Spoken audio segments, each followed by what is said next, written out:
Hello friends, ഞങ്ങളിപ്പോൾ നിൽക്കുന്നത് suicide പോയിന്റിലാട്ടോ. ഇപ്പോൾ ഈ സൂയിസൈഡ് പോയിന്റ് വരുമ്പം ഇത് ശരിക്കും കാണണമെങ്കിൽ നമുക്കൊരു ഭാഗ്യം കൂടെ വേണം കേട്ടോ. ഇപ്പം ഞങ്ങൾ വന്ന സമയത്ത് ഇവിടെ ഭയങ്കര കോടയായിരുന്നു. കോട ആയതുകൊണ്ട് ഇതിനകത്ത് ആകാശം ഏതാണ് മല ഏതാണ് ഒന്നും മനസ്സിലാക്കാൻ പറ്റാത്തൊരു സാഹചര്യമായിരുന്നു കേട്ടോ. പക്ഷേ ഇവിടെ വരുമ്പോൾ ഉള്ള ഒരു അന്തരീക്ഷവും തണുപ്പും ഭയങ്കര ഒരു കുളിർമ വരുന്ന കേട്ടോ. അത് നല്ല ഒരു എടുത്തു പറയേണ്ടതാണ്. പക്ഷേ ഇവിടെ ശരിക്കും അങ്ങോട്ട് നോക്കുമ്പോൾ വളരെ മൈന്യൂട്ടായിട്ട് നമുക്ക് അങ്ങ് ഒരു മല കാണാം. ബാക്കി മുഴുവൻ കോടയാണ്. അപ്പോൾ ഇവിടെ ഇങ്ങനെ ശരിക്കും വെയിൽ കെട്ടി വെച്ചേക്കുവാണ്. അങ്ങോട്ടൊന്നും ആരും ചാടാത്ത ഇതിൽ വെയിൽ കെട്ടി വെച്ചേക്കുവാണ്. ഇപ്പം നിങ്ങൾക്ക് കാണാൻ പറ്റും, ഒരു മല കാണാൻ പറ്റും. അത് വളരെ മൈന്യൂട്ടായിട്ട് കാണാൻ പറ്റുള്ളൂ. ചില സമയത്തുണ്ടല്ലോ വളരെ ക്ലിയറാണ്, വളരെ ഭംഗിയാണ്.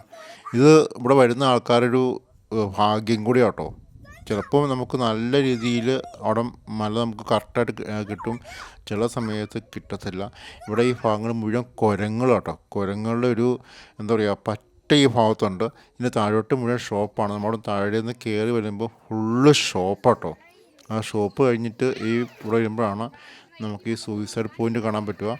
അതെനിക്ക് തോന്നുന്നൊരു 12 മണി 1 മണി സമയത്തേക്കാണ് കുറച്ചും കൂടെ ഈ കോടയങ്ങ് മാറും കേട്ടോ. പക്ഷേ ഈ ചില സമയത്ത് ഞാൻ ഇവരോട് ചോദിച്ചപ്പം മിക്കപ്പോഴും ഈ കോടയുണ്ട്, ചില സമയത്തങ്ങ് മാറും. അപ്പോൾ വളരെ ക്ലിയറായിട്ട് കാണാൻ പറ്റുമെന്ന് പറഞ്ഞു. ഇനിയിപ്പോൾ എന്താണെങ്കിലും പിള്ളേർക്കെല്ലാം ഭയങ്കര സന്തോഷമായി. അമ്മാതിരി കുരങ്ങന്മാരെല്ലാം ഇത്ര എണ്ണത്തെ ആദ്യം കണ്ടപ്പോഴത്തേക്കും ഇവർക്ക് പേടിയില്ല കേട്ടോ. പക്ഷെ നമുക്ക് ഈ പിള്ളേരെ മാനേജ് ഇച്ചിരി പാടാണ്. കാരണം പിള്ളേർക്ക് ഇവരെ പേടിയില്ലാത്തതുകൊണ്ട് എപ്പോഴും അമ്മമാർ ഇതിനെപ്പോയി പിടിക്കാനൊക്കെ തുടങ്ങും. അപ്പോൾ ഞങ്ങളുടെ വീഡിയോ ഇഷ്ടപ്പെട്ടെങ്കിൽ ലൈക്ക് ചെയ്യാൻ മറക്കരുത്. നമുക്ക് നെക്സ്റ്റ് വീഡിയോ കാണണം കേട്ടോ, തീർച്ചയായിട്ടും കാണണം. അപ്പോൾ ഞങ്ങളുടെ ചാനൽ സബ്സ്ക്രൈബ് ചെയ്തിട്ടില്ലെങ്കിൽ ഒന്ന് സബ്സ്ക്രൈബ് ചെയ്യൂ കേട്ടോ. Okay, bye bye.